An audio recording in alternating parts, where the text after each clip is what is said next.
আসসালামু আলাইকুম। কেমন আছেন সবাই? দোয়া তো করি সবসময় যেন সবাই অনেক ভালো থাকেন।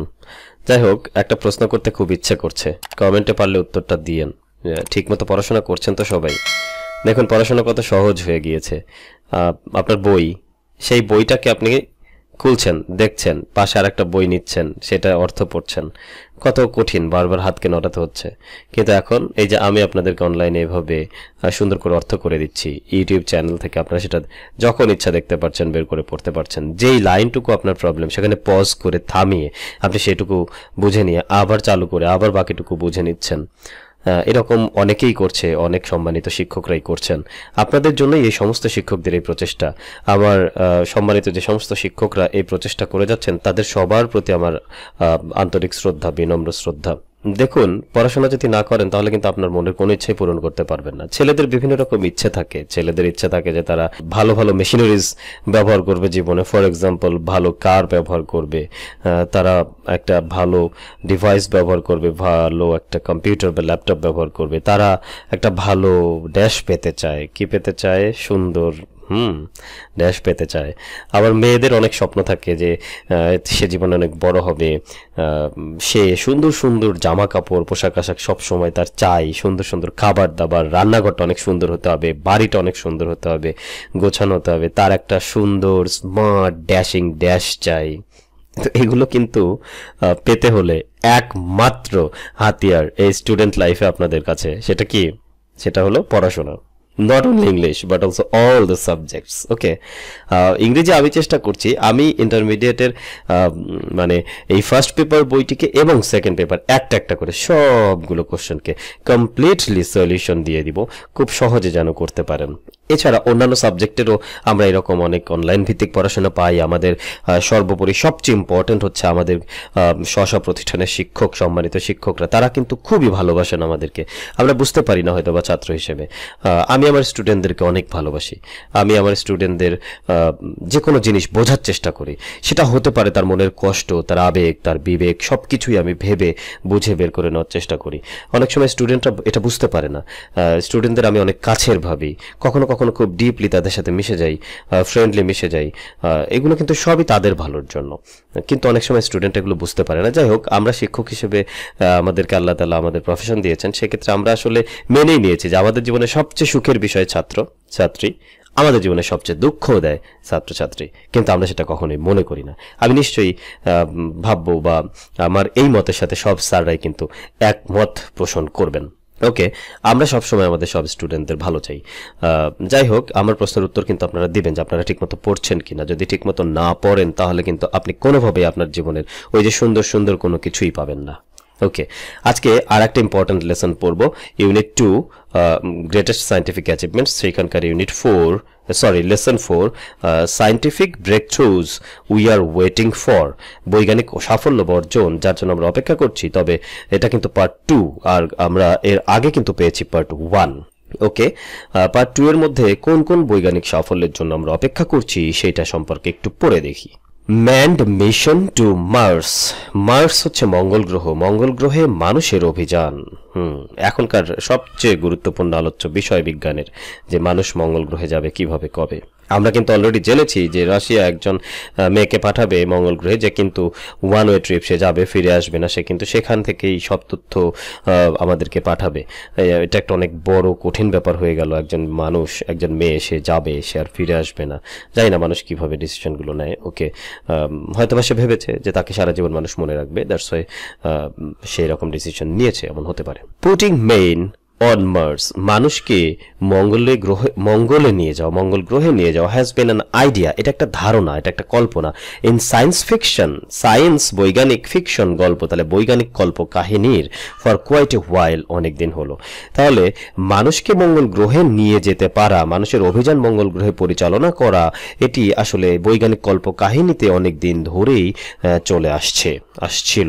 হাউএভার, যাই হোক, when man first worked on the moon, মানুষ যখন প্রথম চাঁদে হেঁটেছিল, ওয়াকিং অন মার্স, মঙ্গল গ্রহে হেঁটে যাওয়া বা পৌঁছে যাওয়া, সাডেনলি, হঠাৎ করে, সিমড, মনে হয়েছিল, ফ্যাসিবল, সম্ভবপর। যাই হোক, মানুষ যখন প্রথম চাঁদে পৌঁছেছিল, সেই 1969 সালের কথা, তখন মনে হয়েছিল যে তাহলে তো মঙ্গল গ্রহে পৌঁছানোটাও খুবই সম্ভবপর হবে। A manned mission to Mars, একটি মনুষ্য অভিযান মঙ্গল গ্রহে, would be a huge milestone, হতে পারে একটি বিশাল মাইল ফলক in space exploration, মহাশূন্য প্রদক্ষিণ বা ভ্রমণের ক্ষেত্রে। মঙ্গল গ্রহে মানুষের অভিযান হতে পারে মহাশূন্য ভ্রমণের ক্ষেত্রে একটি বিশাল মাইলস্টোন, মাইল ফলক। It would allow, এটি হয়তোবা আমাদেরকে allow করবে a more in-depth study, আরো বেশি in-depth গভীরের স্টাডি গবেষণা of the red planet, এই লাল গ্রহের। মঙ্গল গ্রহ একটি লাল গ্রহ, সেটা বলা হচ্ছে যে মঙ্গল গ্রহে একটি মানুষের অভিযান, ইটকে বলা হচ্ছে যে মঙ্গল গ্রহে মানুষের অভিযানকে, এইটা হয়তোবা আমাদেরকে এই লাল গ্রহের আরো গভীরে গবেষণা করার সুযোগ করে দিবে। and many have argued, এবং অনেকে যুক্তি দেখিয়েছেন, পরামর্শ দিয়েছেন that যে building a permanent base on Mars, মঙ্গল গ্রহে একটি পার্মানেন্ট স্থায়ীভাবে বসতি স্থাপন করা, কলোনি স্থাপন করা ইজ মাচ মোর প্র্যাকটিক্যাল, বেশ খানিকটা যৌক্তিক বা প্র্যাকটিক্যাল দ্যান থেকেও building one on the moon, চাঁদে একটা বসতি স্থাপন করার। তার মানে খুবই গুরুত্বপূর্ণ একটি কথা, কিন্তু গুরুত্বপূর্ণ একটি লাইন, যে অনেকেই তাদের যুক্তি দেখিয়েছেন যে মঙ্গল গ্রহে একটি পার্মানেন্ট বসতি স্থাপন করা কিন্তু চাঁদে একটি স্থায়ী বসতি স্থাপন করার চেয়েও মাচ মোর প্র্যাকটিক্যাল, অনেক বেশি যৌক্তিক, যুক্তিসঙ্গত, মানে অনেক বেশি স্বাভাবিক বা সহজ হতে পারে। এ মিশন টু মার্স, মঙ্গলে একটি অভিযান, would be similar to the moon landings, ঠিক চাঁদে যাওয়ার মতোই। হ্যাঁ, স্পেসে যাওয়া তো সব সেম, যানবাহন সেম, পদ্ধতি হওয়ার কথা। তো এখানে বলা হচ্ছে যে মঙ্গল গ্রহে অভিযান হতে পারে ঠিক চাঁদে অভিযানের মতোই, বাট মাচ মোর ডিফিকাল্ট, কিন্তু অনেক কঠিন। প্রক্রিয়াটা সেম, যানবাহন সেম, এইসব কিছু হতে পারে, সায়েন্স সেম হতে পারে, কিন্তু যাওয়াটা কিন্তু মঙ্গল গ্রহে অনেক কঠিন। কি কারণে? The trip is about 100 times longer, এই অভিযানটি, এই যাত্রাটি 100 গুণ দীর্ঘ হবে চাঁদে যাওয়ার চেয়েও, 100 গুণ দীর্ঘ। তাহলে চাঁদ কত কাছে, মঙ্গল গ্রহ কত কত কত দূরে। And there are new problems, এবং এখানে কিন্তু নতুন নতুন সমস্যা হবে, সাচ অ্যাজ মার্শিয়ান ওয়েদার, যেমন মঙ্গল গ্রহের আবহাওয়া। মার্শিয়ান হচ্ছে মঙ্গল গ্রহের সম্পৃক্ত বিষয়, মার্শিয়ান ওয়েদার, মঙ্গলের আবহাওয়া, এটা কিন্তু একটা সমস্যা হতে পারে, যেটা তো আমরা চাঁদে গিয়ে ফেস করিনি। ওকে, হুইচ মাস্ট বি কনসিডার্ড, যেটাকে অবশ্যই বিবেচনা করতে হবে। তাহলে এই অভিযানটি, এই যাত্রাটি 100 গুণ বেশি হবে, চাঁদের চেয়ে দীর্ঘ হবে, এবং এখানে নতুন নতুন সমস্যার কথাও আমাদের বিবেচনা করতে হবে, যেমন মঙ্গল গ্রহের যে আবহাওয়া সেটি। নাসা কারেন্টলি হ্যাজ প্ল্যানস, নাসার সাম্প্রতিক সময় পরিকল্পনা রয়েছে টু হ্যাভ আ ম্যান, একটা মানুষকে পাঠানো অন মার্স, মঙ্গল গ্রহে, সামটাইমস ইন দ্য 2030s, 2030 সালের মধ্যে। ওয়াইল এসা প্ল্যানস, যেখানে এসা ইউরোপিয়ান স্পেস এজেন্সি প্ল্যান করেছে টু ডু সো, এই একই কাজ করতে। সো আগেরটাকে সো বলা হচ্ছে একই কাজ করতে, মানে মঙ্গলে মানুষ পাঠাতে। Also around the same time, সেই একই সময়ের মধ্যেই, অর্থাৎ বাই 2030 মধ্যেই। রাশিয়া হ্যাজ প্ল্যানস, রাশিয়ার প্ল্যান রয়েছে, পরিকল্পনা রয়েছে to launch a manned Mars mission, একটি মনুষ্য অভিযান পরিচালনা করা মঙ্গল গ্রহে বাই 2020। হ্যাঁ, এই কথা দিয়েই তো শুরু করেছিলাম যে 2020 সালে রাশিয়া কিন্তু একজন নারীকে পাঠানো চিন্তা করেছে, এবং সে নারী কিন্তু সিলেক্টেড, সে তার প্রস্তুতি চলছে। অবশ্য সময়টা পার হয়ে গিয়েছে, স্বাভাবিকভাবে সময় বেশি লাগতেই পারে। ওকে, লেটস সি যে কবে নাগাদ মঙ্গল গ্রহে আসলে সফলভাবে অভিযান সম্পন্ন হয়। আমরা আসলে পৃথিবীতেই থাকতে চাই, মঙ্গল গ্রহে যেতে চাই না। ওকে, ন্যানো মেডিসিন, সূক্ষ্ম, ন্যানো মেডিসিন বলতে বোঝানো হচ্ছে একদম সূক্ষ্ম ঔষধ প্রক্রিয়া, ন্যানো মেডিসিন। আমরা এটাকে বাংলায় শুধু ন্যানো মেডিসিনও বলতে পারি। ন্যানো মানে কিন্তু ক্ষুদ্র, একদম সূক্ষ্ম, ন্যানো টেকনোলজি, সূক্ষ্ম প্রযুক্তি, ছোট ছোট প্রযুক্তি, মানে প্রযুক্তির একদম ছোট্ট ছোট্ট অংশ, মাইক্রোস্কোপিক, আণুবীক্ষণিক প্রযুক্তি যদি এরকম হয় আর কি, সেটা বলা হচ্ছে যে ন্যানো টেকনোলজি, সূক্ষ্ম প্রযুক্তি, ক্ষুদ্র প্রযুক্তি, হ্যাজ দ্য পটেনশিয়াল, সম্ভাবনা রয়েছে, টু রিভলিউশনাইজ, বিপ্লব ঘটানোর, সেভারাল ফিল্ডস, কিছু ক্ষেত্রে। তাহলে সূক্ষ্ম প্রযুক্তির বা ন্যানো টেকনোলজির বেশ কিছু ক্ষেত্রে রিভলিউশনাইজ করার ক্ষমতা রয়েছে, সম্ভাবনা রয়েছে, অর্থাৎ বিপ্লব ঘটানোর সম্ভাবনা রয়েছে। বাট ইটস গ্রেটেস্ট কন্ট্রিবিউশন, কিন্তু এটা সবচেয়ে বড় অবদান, may very well be in medicine, ঔষধের ক্ষেত্রে হতে পারে। ন্যানো টেকনোলজির বেশ কিছু ক্ষেত্রে বিপ্লব ঘটানোর সম্ভাবনা রয়েছে, তবে এটার সবচেয়ে বড় অবদান হতে পারে হচ্ছে ঔষধের ক্ষেত্রে। The applications of nano technology, nano টেকনোলজির প্রয়োগ, অ্যাপ্লিকেশন প্রয়োগ ইন মেডিসিন ঔষধের ক্ষেত্রে আর লিটারালি এন্ডলেস, আক্ষরিক অর্থে সীমাহীন। আচ্ছা, আমি এরকম অন্ধের মতো না পড়িয়ে আপনাদের একটু বুঝিয়ে নিয়ে তারপরে পড়াই। ন্যানো মেডিসিন হচ্ছে বলা হচ্ছে সবচেয়ে সূক্ষ্ম উপায়ে ঔষধ প্রয়োগ বা এরকম কিছু। ন্যানো টেকনোলজি দিয়ে বলা হচ্ছে যে প্রযুক্তিকে একদম মাইক্রোস্কোপিক আণবিক ছোট্ট করে নিয়ে আসা। কি বোঝানো হচ্ছে?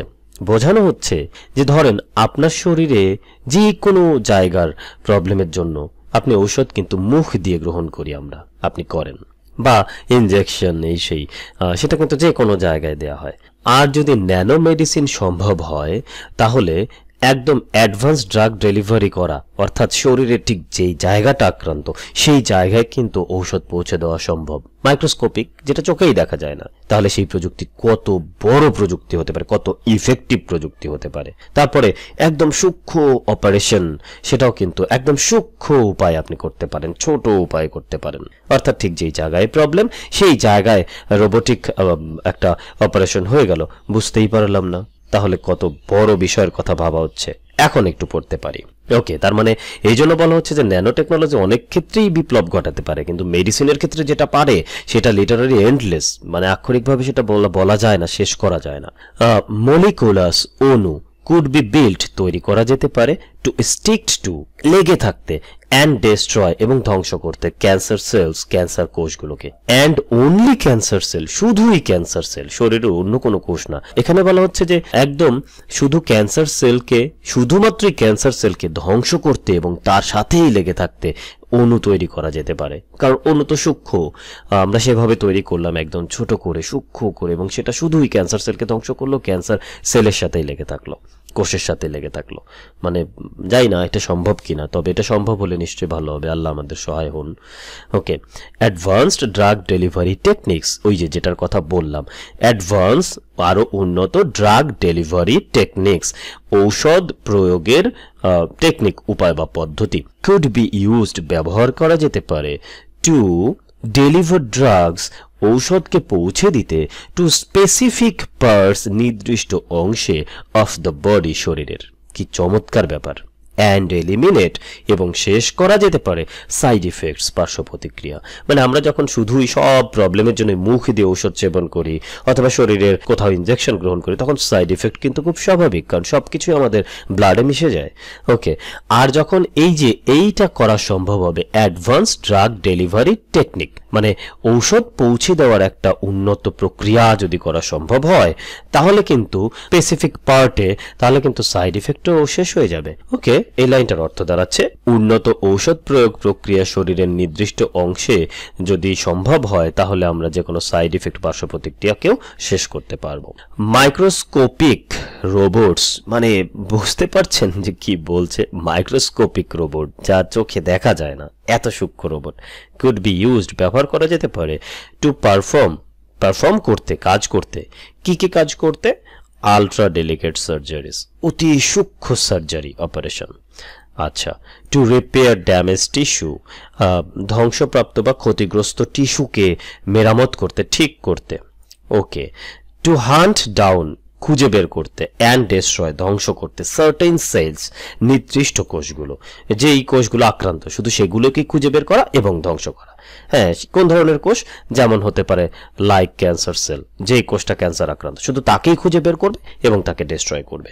হতে পারে ব্যাকটেরিয়া সেল, যেই আমাদের শরীরে যেই কোষ ব্যাকটেরিয়া আক্রান্ত শুধু তাকেই খুঁজে বের করবে এবং ধ্বংস করবে। এই যে মাইক্রোস্কোপিক রোবট। ওকে, তাহলে এই লাইনের অর্থ দাঁড়াচ্ছে যে একদম সূক্ষ্ম অপারেশন করতে, ক্ষতিগ্রস্ত টিস্যুকে পুনরুদ্ধার করতে, তারপরে হচ্ছে ক্যান্সার সেল অথবা ব্যাকটেরিয়া সেলের মতো সেলগুলোকে জাস্ট খুঁজে বের করা এবং ধ্বংস করতে আমরা কিন্তু মাইক্রোস্কোপিক রোবট ব্যবহার করতে পারি, যদি সেটা সম্ভব হয়। আগে ন্যানো টেকনোলজি, অর্থাৎ রোবটকে ন্যানো করে ফেলা, একদম সূক্ষ্ম করে ফেলা, যদি সেটা সম্ভব হয় তাহলে কিন্তু এই কাজগুলো সম্ভব। Nano medicine is currently in it's infancy, nano medicine বর্তমানে তার প্রারম্ভিক কালে রয়েছে, শিশুকালে রয়েছে, মানে এই কল্পনাটাও কিন্তু শিশুকালেই পড়ে রয়েছে। আসলে এগুলো তো অনেক কঠিন প্রযুক্তি, সো সময় একটু লাগবেই। মানে মাত্র এরকম ভাবা হচ্ছে, ইনফ্যান্সিতে বোঝানো হচ্ছে যে এই প্রক্রিয়াটি, ন্যানোমেডিসিন প্রক্রিয়াটি মাত্র ভাবা হচ্ছে। But it may prove to be the biggest breakthrough, but it may prove, কিন্তু এটা প্রমাণ করতে পারে, to be the biggest breakthrough, সবচেয়ে বড় সাফল্য হইতে, বা এটা সবচেয়ে বড় সাফল্য হিসেবে প্রমাণিত হতে পারে ইন মডার্ন মেডিসিন, আধুনিক ঔষধের ক্ষেত্রে, সিন্স দ্য ফার্স্ট ভ্যাকসিন, প্রথম যে ভ্যাকসিন, এটা কিন্তু খুব চমৎকারভাবে বোঝার একটা লাইন, সিন্স থেকে দ্য ফার্স্ট ভ্যাকসিন, প্রথম ভ্যাকসিন, তাহলে প্রথম ভ্যাকসিনটাও তো ছিল একটা বিগেস্ট ব্রেক থ্রো।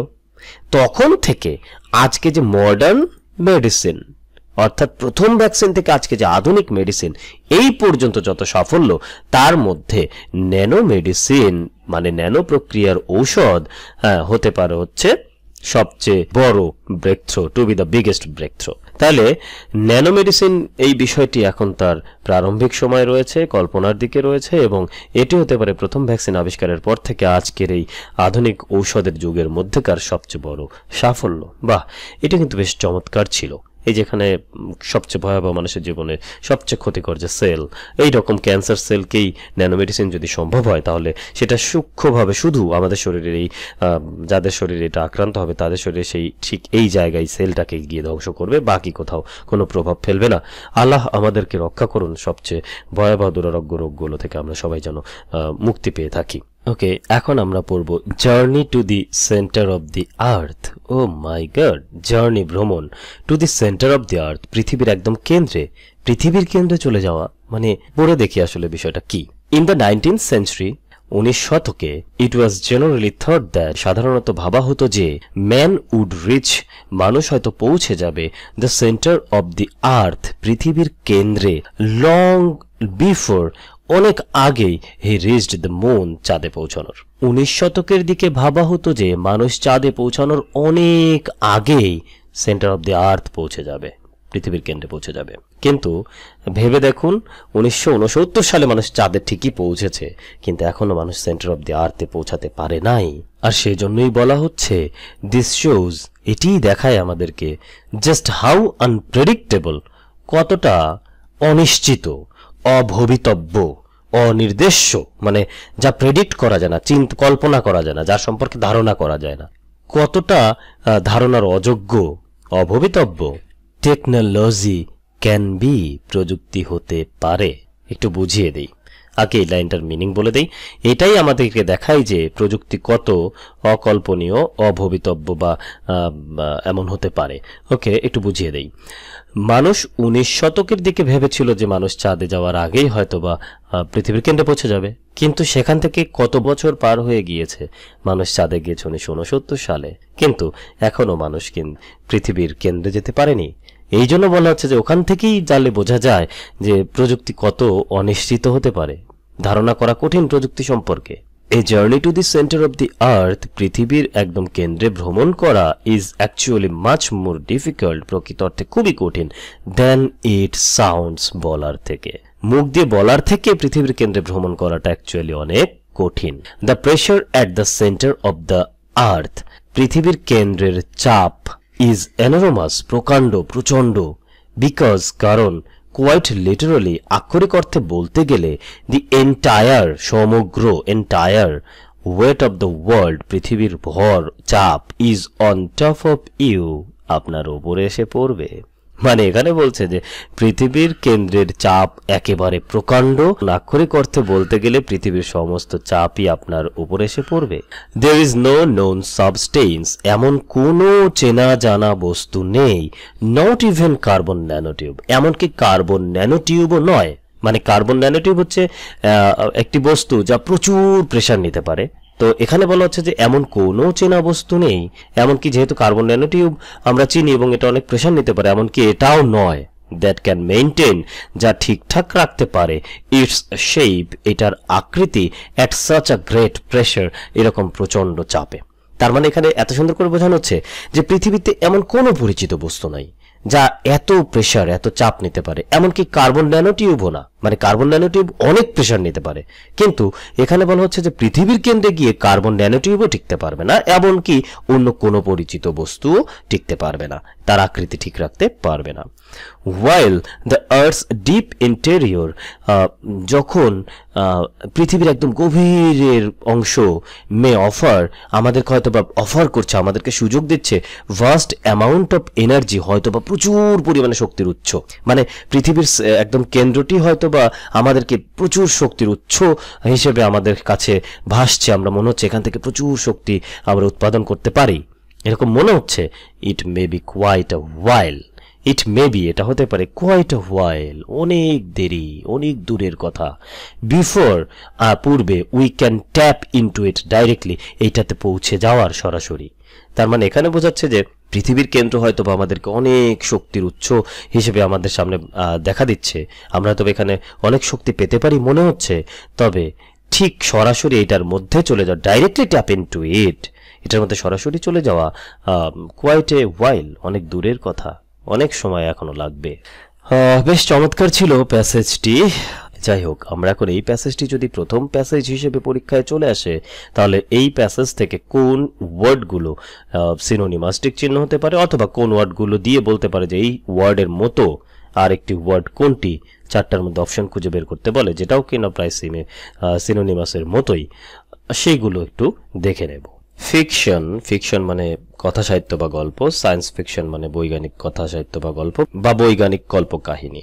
সে মনে হওয়া, ফেসিবল সম্ভবপর, মার্স মঙ্গল গ্রহ, মাইলস্টোন মাইল ফলক, এক্সপ্লোরেশন অনুসন্ধান বা ভ্রমণ, ইনডেপথ স্টাডি আরো গভীরের গবেষণা, আর্গিউ যুক্তি বা মতামত প্রদর্শন, ট্রিপ ভ্রমণ, মার্শিয়ান, মার্শিয়ান হচ্ছে মঙ্গল গ্রহ সম্পর্কিত বিষয়, লঞ্চ শুরু করা বা উদ্বোধন করা, ন্যানো টেকনোলজি দিয়ে বোঝানো হচ্ছে সূক্ষ্ম প্রযুক্তি, পোটেনশিয়াল সম্ভাবনা, রেভলিউশন বিপ্লব, কন্ট্রিবিউশন অবদান, অ্যাপ্লিকেশন মানে প্রয়োগ, এখানে লিটারালি আক্ষরিক অর্থে, এন্ডলেস সীমাহীন যার শেষ নেই, স্পেসিফিক নির্দিষ্ট, এলিমিনেট শেষ করা থামিয়ে দেয়া, আলট্রা ডেলিকেট অতি সূক্ষ্ম, টিস্যু কোষ, হান্ট এখানে খুঁজে বের করা বোঝানো হচ্ছে, ব্রেক থ্রু সাফল্য, ভ্যাকসিন আমরা তো জানি ভ্যাকসিন মানে টিকা, আনপ্রেডিক্টেবল অনির্দেশ্য অভবিতব্য মানে যাকে ভাবা যায় না, যার সম্পর্কে ধারণা করা যায় না, এনোরমাস প্রচুর বা প্রচণ্ড বা প্রকাণ্ড, এন্টায়ার সমগ্র, ইন্টেরিয়র অভ্যন্তরীণ ভাগ। ওকে, আলহামদুলিল্লাহ, এই ছিল আমাদের এই ইম্পর্টেন্ট প্যাসেজটি। ইনফ্যাক্ট এই বইটির সব প্যাসেজই খুব ইম্পর্টেন্ট। যাবার আগে শেষবার একটু বলে নেই, আপনারা অবশ্যই মন দিয়ে পড়াশোনা করবেন। যা বলেছিলাম এই প্যাসেজের শুরুতে, সেই কথাগুলোকে অনুসরণ করুন, আপনার জীবন সুখ এবং সমৃদ্ধিতে ভরে উঠবে। আপনি নিজে একবার ভেবেছেন কখনো যে এই যে মুন বেস, এই যে মার্সে যাওয়া, এগুলো কারা করে? মানুষ করে। And you are also a man, human. আপনিও মানুষ, চাইলে আপনিও পারবেন, আপনাকে লেগে থাকতে হবে। ভালো থাকবেন। আসসালামু আলাইকুম।